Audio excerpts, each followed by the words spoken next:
Assalamualaikum warahmatullahi wabarakatuh. Halo semua, apa kabar? Pada kesempatan kali ini kita akan belajar tentang teknologi jaringan berbasis luas atau WAN atau T1 ya, pada teknik komputer dan jaringan. Secara umum, materi teknologi jaringan berbasis luas atau WAN mempelajari tentang 9 hal. Yang pertama, menganalisis jaringan berbasis luas. Yang kedua, mengevaluasi jaringan nirkabel. Yang ketiga, mengevaluasi permasalahan jaringan nirkabel. Yang keempat, memahami jaringan fiber optik. Yang kelima, mengidentifikasi jenis-jenis kabel fiber optik. Yang keenam, menerapkan fungsi alat kerja fiber optik. Yang ketujuh, mengevaluasi penyambungan fiber optik. Yang kedelapan, mengevaluasi perangkat pasif jaringan fiber optik. Yang kesembilan, mengevaluasi permasalahan jaringan fiber optik.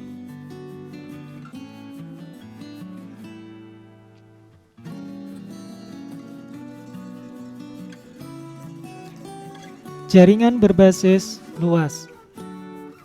Pengenalan jaringan berbasis luas. Jadi perhatikan gambar yang berikut. Sebuah WAN menggunakan jalur data untuk membawa data menuju ke internet dan menghubungkan lokasi perusahaan yang terpisah-pisah.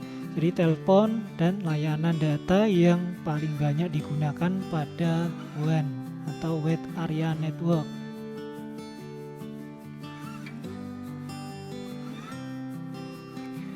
Perangkat WAN. Perangkat WAN meliputi beberapa. Yang pertama ada router. Router adalah sebuah alat jaringan komputer yang mengirimkan paket data melalui sebuah jaringan atau internet menuju tujuannya melalui sebuah proses yang dikenal sebagai routing. Proses routing terjadi pada lapisan 3. Lapisan jaringan seperti internet protokol, operating system internet network. Yang kedua, CSU atau DSU. CSU atau DSU ini sama seperti modem, hanya saja CSU atau DSU mengirimkan data dalam format digital melalui jaringan telepon digital. CSU atau DSU biasanya berupa kotak fisik yang merupakan dua unit yang terpisah. Yang ketiga ada modem. Modem berasal dari singkatan modulator demodulator. Modulator merupakan bagian yang mengubah sinyal informasi ke dalam sinyal pembawa atau carrier dan siap untuk dikirimkan. Sedangkan demodulator adalah bagian yang memisahkan sinyal informasi atau yang berisi data atau pesan dari sinyal pembawa atau carrier yang diterima sehingga informasi tersebut dapat diterima dengan baik. Modem merupakan penggabungan kedua-duanya, artinya modem adalah alat komunikasi dua arah. Kemudian yang keempat, communication server. Communication server adalah paket perangkat lunak komunikasi untuk mengelola transfer data. Built-in teknologi dan algoritma memberikan transmisi data cerdas yang secara otomatis menyesuaikan parameter kepada pemakai atau membutuhkan proses. Yang kelima, ATM atau Asynchronous Transfer Mode. ATM merupakan sebuah protokol standar internasional untuk jaringan sel relay, di mana berbagai macam servis seperti suara, video, dan data digandeng bersamaan dengan menggunakan sel-sel yang berukuran tetap. Protokol ATM banyak digunakan untuk memaksimalkan penggunaan media Wide Area Network berkecepatan sangat tinggi seperti SONET atau Synchronous Optical Network. Kemudian yang keenam ada Switch X25 atau Frame Relay.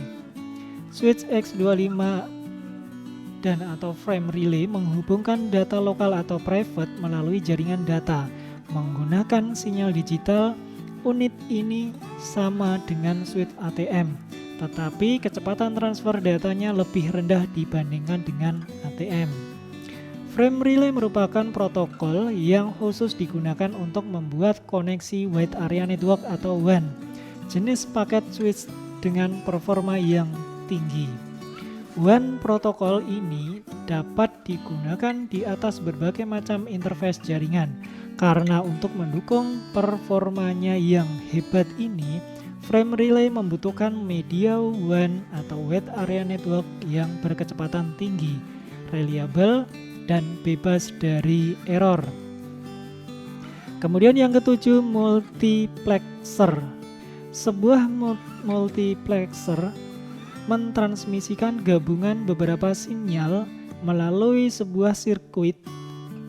Jadi multiplexer dapat mentransfer beberapa data secara simultan atau terus-menerus seperti video, sound, teks, dan lain-lain. Teknik menggabungkan beberapa sinyal untuk dikirimkan secara berbarengan pada satu kanal transmisi disebut multiplexing. Perangkat yang melaksanakan multiplexing disebut multiplexer atau MUX.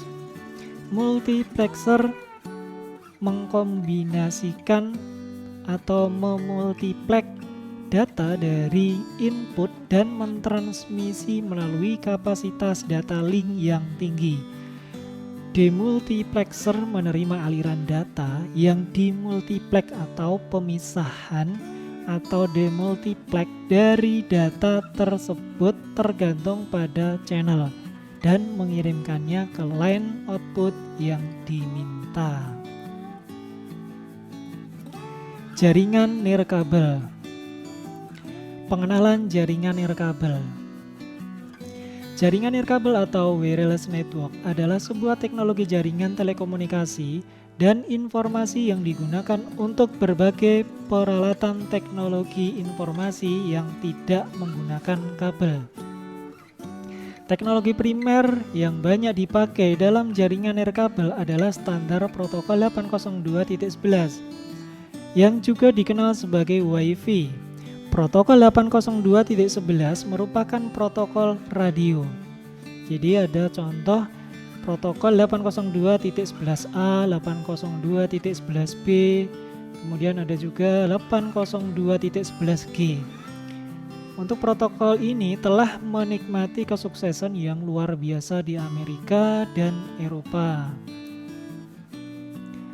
Perangkat jaringan nirkabel.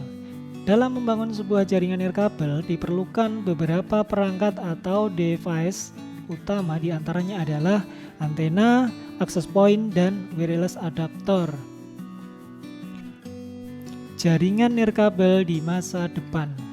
Di masa yang akan datang, layanan untuk jaringan nirkabel berbasis lokasi diidentifikasi sebagai kunci utama di dalam mengeksploitasi kecanggihan teknologi nirkabel. Pada masa itu, layanan berbasis lokasi akan menjadi tambang emas kepada perusahaan telekomunikasi maupun perusahaan pemasaran dalam meraup keuntungan masing-masing.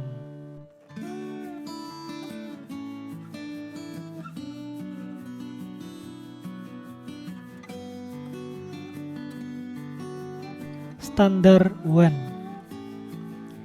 WAN menggunakan oscillator tetapi hanya fokus pada layer 1 dan 2. Standar WAN atau Wide Area Network pada umumnya menggambarkan baik metode pengiriman layer 1 dan kebutuhan layer 2, termasuk alamat fisik, aliran data, dan enkapsulasi.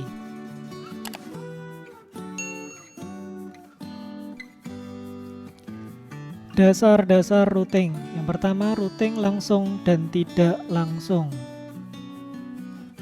Proses pengiriman datagram IP selalu menggunakan tabel routing. Tabel routing berisi informasi yang diperlukan untuk menentukan kemana datagram harus dikirim. Datagram dapat dikirim langsung ke host tujuan atau harus melalui host lain terlebih dahulu tergantung pada tabel routing. Kemudian jenis konfigurasi routing. Jenis konfigurasi routing secara umum terbagi menjadi 3. Yang pertama adalah minimal routing. Dari namanya dapat diketahui bahwa ini adalah konfigurasi yang paling sederhana tapi mutlak diperlukan. Biasanya minimal routing dipasangkan pada network yang terisolasi dari network lain, atau dengan kata lain hanya pemakaian lokal saja. Kemudian yang kedua, static routing. Konfigurasi routing jenis ini biasanya digunakan dalam network yang hanya mempunyai beberapa gateway. Umumnya tidak lebih dari 2 atau 3. Static routing dibuat secara manual pada masing-masing gateway. Kemudian yang terakhir, dynamic routing. Dalam sebuah network di mana terdapat jalur routing lebih dari satu rute, untuk mencapai tujuan yang sama biasanya menggunakan dynamic routing.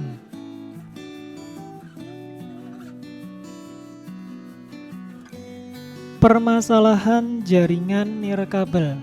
Jaringan nirkabel atau lebih dikenal dengan Wi-Fi banyak memiliki kelebihan jika dibandingkan dengan jaringan dengan media kabel, terutama jika ditinjau dari sisi efisiensi desain secara efektivitas jangkauan akses penggunaannya.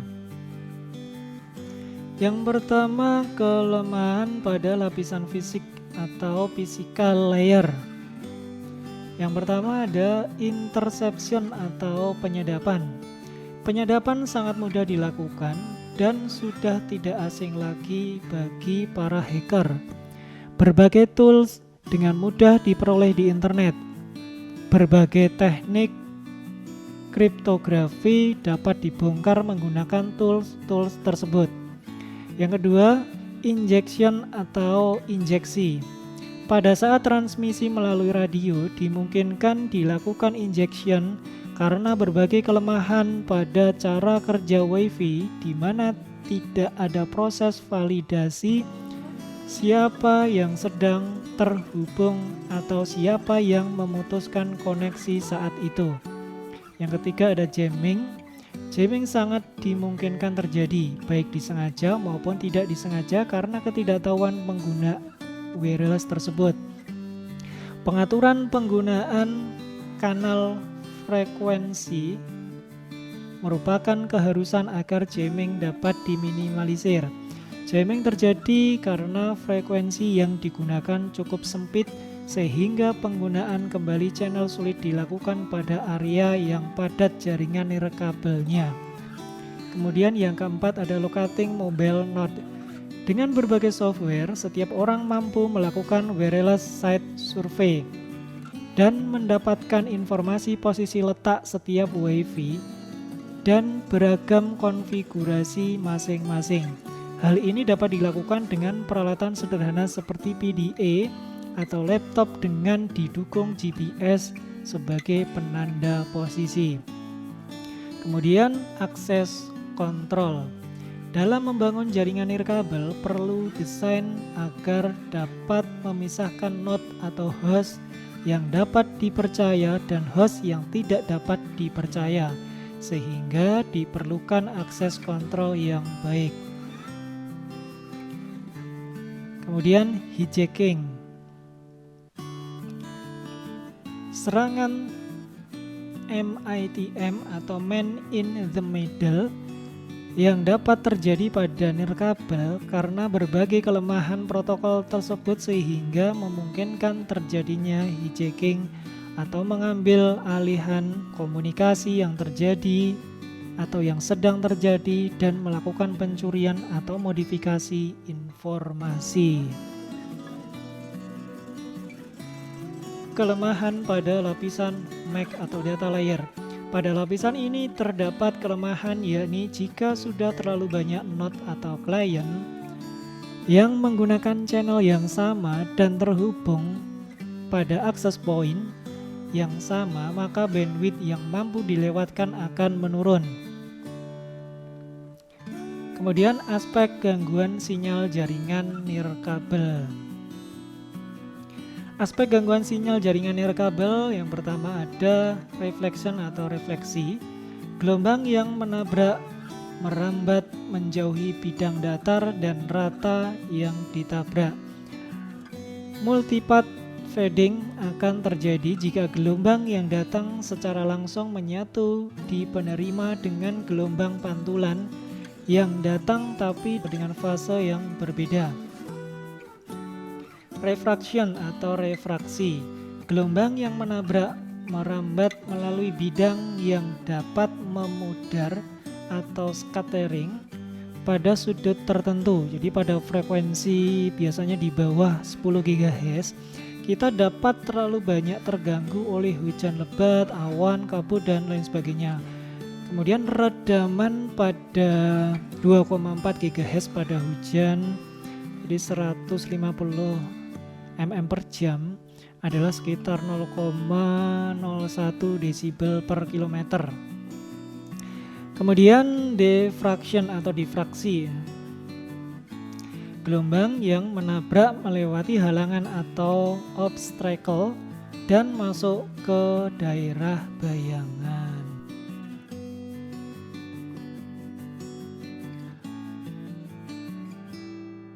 6 kesalahan pada jaringan nirkabel beserta cara memperbaikinya.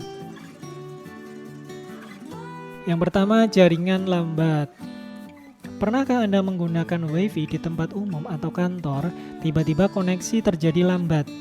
Hal tersebut terjadi karena jumlah pengguna sangat banyak, terutama pada jam-jam sibuk.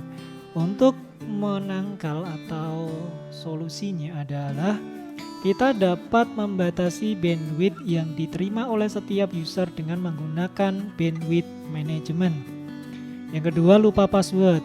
Password memiliki peran vital dalam jaringan wireless karena dengan password kita dapat membatasi pengguna yang dapat terhubung pada jaringan kita.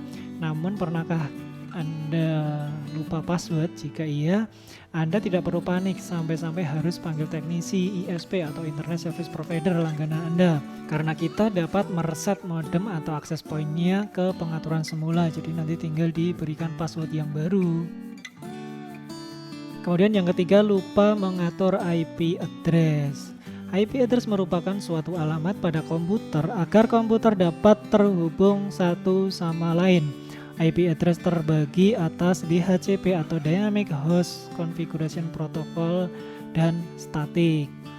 Jika kita menggunakan jaringan internet, maka ada baiknya kita menggunakan DHCP agar IP address yang kita terima tidak terjadi tabrakan atau collision dengan komputer lain tentunya. Sedangkan jika kita menggunakan jaringan ad hoc atau peer-to-peer, maka ada baiknya kita menggunakan IP address static agar IP address kita berada satu kelas yang sama dengan komputer yang lainnya. Kemudian yang keempat, sinyal lemah. Sinyal lemah merupakan hal yang paling tidak diharapkan. Hal ini terjadi akibat banyak faktor, diantaranya banyaknya jumlah pengguna. Hal ini terjadi atau menjadi kendala bagi para pengguna jaringan terbuka. Karena dengan ramainya pengguna, maka akan membuat jaringan dan sinyal melemah. Untuk mengatasi permasalahan ini, diperlukan hotspot tambahan yang dapat mengcover jumlah pengguna yang melebihi batas. Jarak merupakan hal yang mempengaruhi tingkat device atau laptop atau smartphone dalam menjangkau sinyal access point. Oleh karena itu, untuk menghindari hal tersebut, kita bisa mencoba untuk memilih tempat duduk yang berada di dekat access point. Kemudian yang kelima ada wireless network adapter terdisable. Pernahkah Anda melihat tanda silang pada logo jaringan laptop Anda di pojok kanan bawah biasanya? Padahal Anda berada pada lokasi yang memiliki akses ke internet. Hal ini terjadi karena Anda mendisable wireless network adapter secara sengaja maupun tidak sengaja pada laptop Anda. Agar laptop Anda dapat mendeteksi jaringan yang ada, maka Anda harus menenablekan wireless network adapter. Kemudian yang keenam, lupa membayar tagihan bulanan. Poin terakhir ini merupakan masalah klasik yang sering terjadi pada akhir bulan. Walaupun ini bukan masalah teknis, tapi kalau hal ini terjadi akan membuat kita tidak dapat terkoneksi ke internet dalam waktu yang tidak dapat diketahui atau sampai kita membayar tagihan. Untuk mencegah hal ini, kita dapat menerapkan kiat-kiat berikut: mengingat tanggal, rajin menabung, atau membuat pengaturan atau alarm agar kita ingat kapan harus membayar tagihan.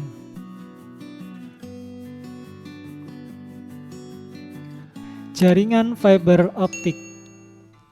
Fungsi fiber optik. Pada dasarnya fungsi dari kabel fiber optik sama seperti jenis kabel yang lain, yakni menghubungkan antar komputer atau pengguna satu sama lain dan dalam lingkup jaringan tertentu.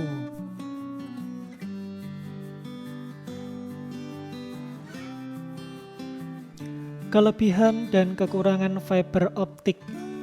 Yang pertama, kelebihan fiber optik.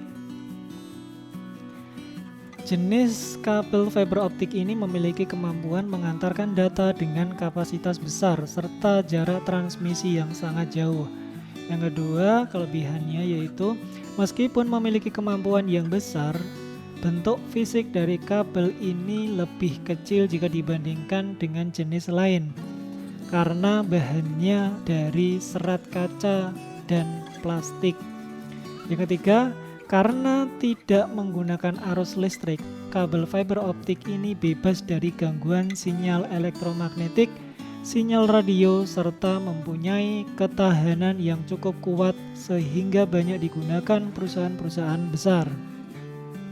Kemudian yang keempat, karena tidak menggunakan listrik, maka kemungkinan adanya konsleting juga tidak akan terjadi. Jadi dalam hal keamanan juga sangat terjamin. Kekurangan fiber optik. Yang pertama, kekurangan terbesar dari kabel fiber optik ini adalah harganya yang cukup tinggi. Hal ini sangatlah wajar mengingat bahan-bahan yang digunakan serta pemasangannya. Oleh sebab itu, pengguna kabel jenis ini bukanlah sembarangan, melainkan perusahaan atau penyedia jasa komunikasi yang memang menginginkan akses lebih cepat. Yang kedua, selain memakan biaya besar pada saat pemasangan, untuk perawatan fiber optik pun juga memerlukan biaya yang tidak sedikit, melihat alat-alat yang digunakan juga tidaklah murah. Kemudian yang ketiga, perhatikan juga penempatan kabel fiber optik. Biasanya dipasang pada jalur yang berbelok atau yang memiliki sudut melengkung agar proses berjalannya gelombang bisa lebih lancar atau tidak terhambat. Jadi untuk pemasangan minimalkan untuk jalur yang berbelok ataupun bisa memasangnya dengan hati-hati untuk jalur yang berbelok agar tidak merusak kabel. Cara kerja fiber optik. Fiber optik sendiri bekerja dengan sistemnya sendiri, yang juga membedakannya dengan kabel twisted pair atau kabel koaksial. Adapun alasan kabel fiber optik dibuat dari serat kaca dan dilapisi dengan kaca, yakni hal tersebut berfungsi untuk mengubah sinyal listrik menjadi gelombang cahaya dengan fungsi cermin di dalam kabel. Dengan demikian, maka fiber optik tentu saja memiliki kelebihan untuk dapat mengurangi efek terhadap gangguan gelombang frekuensi elektrik. Tidak hanya itu saja, gelombang cahaya yang diciptakan oleh kabel fiber optik pastinya bisa mengirimkan informasi yang lebih banyak dan dapat menyalurkannya ke jarak yang lebih jauh. Hal ini merupakan salah satu keuntungan atas menggunakannya kabel fiber optik bagi perusahaan Anda. Pasalnya kenapa? Dengan begitu koneksi telekomunikasi dapat berjalan lebih stabil dan dapat diandalkan. Untuk karakteristik kabel jaringan fiber optik dapat dilihat pada gambar gambar yang tertera ya, di mana kabel fiber optik terdiri dari inti atau core, jaket atau clothing, metal atau clothing, string member, dan outer jaket. Jenis-jenis kabel fiber optik. Yang pertama, single mode fibers, mempunyai inti yang kecil berdiameter 0,00035 inch atau 9 mikron dan berfungsi mengirimkan sinar laser inframerah atau panjang gelombang 1300 hingga 1550 nanometer. Yang kedua, multi-node fiber, mempunyai inti yang lebih besar berdiameter 0,0025 inch atau 62,5 mikron dan berfungsi mengirimkan sinar laser inframerah panjang gelombang 850 hingga 1300 nanometer.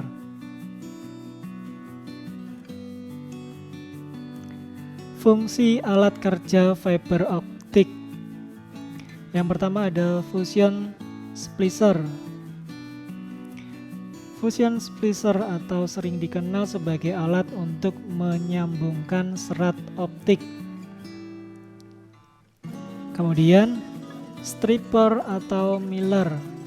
Jadi alat ini berfungsi sebagai media untuk memotong dan mengupas kulit dan daging kabel. Kemudian yang berikutnya ada cleaver. Cleaver tool ini mempunyai fungsi untuk memotong core yang kulit kabel optiknya sudah dikupas. Kemudian yang berikutnya ada optical power meter atau OPM. Alat yang satu ini memiliki fungsi untuk mengetahui seberapa kuat daya dari signal cahaya yang sudah masuk. OPM ini juga mempunyai interface atau FC yang langsung berhubungan dengan part core FC. Yang berikutnya optical time domain reflectometer atau OTDR. OTDR merupakan salah satu alat yang digunakan untuk mendeteksi komunikasi atau himpunan suatu kabel serat optik dalam jarak tempuh tertentu. Kemudian yang berikutnya ada light source, untuk memberikan suatu signal untuk jalur yang akan dilaluinya, misalkan untuk mengukur suatu redaman jalur atau end-to-end, di mana light source ini akan berfungsi sebagai media yang memberi signalnya.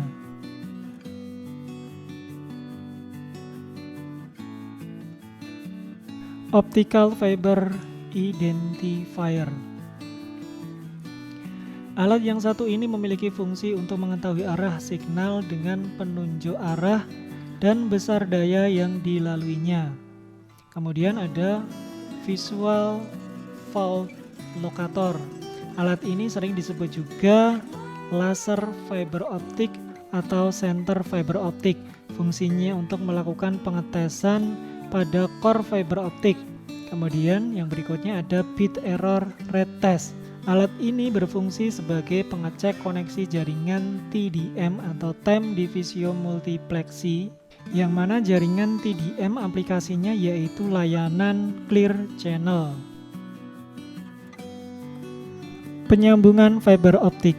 Penyambungan serat optik atau yang sering disebut dengan splicing, serat optik dilakukan pada saat serat putus yang dikarenakan oleh faktor dari luar seperti terkena senar layangan, cangkul, jangkar, dan lain-lain, atau untuk menghubungkan ujung serat optik pada saat instalasi dengan jarak jauh.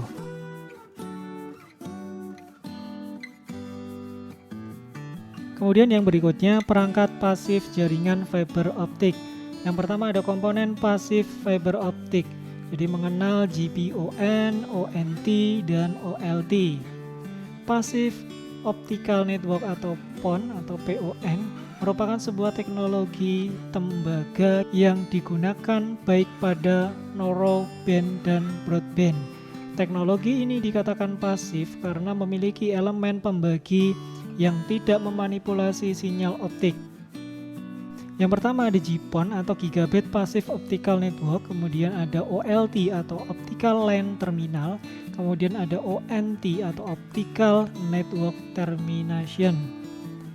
Kemudian yang berikutnya, yang kedua ada keunggulan dan kelemahan GPON.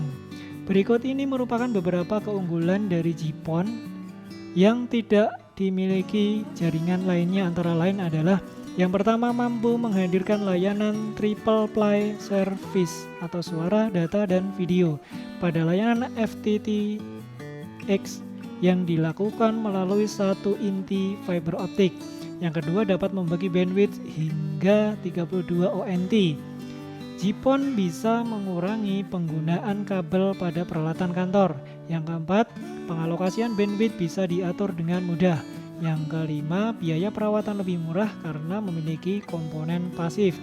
Kemudian yang berikutnya, yang keenam, lebih efisien dalam hal biaya pemasangan, pemeliharaan, dan pengembangan. Meskipun memiliki banyak kelebihan, ada beberapa kelemahan yang terjadi pada jaringan GPON atau GPON, antara lain kompleksitas model layering dibanding jaringan lain. Yang kedua, instalasi GPON memakan dana lebih banyak. Yang ketiga, penerima laju data 2,4 GB per second saat ini terbilang cukup mahal. Saat ini bandwidth upstream hanya terbatas hingga 622 MB per second saja.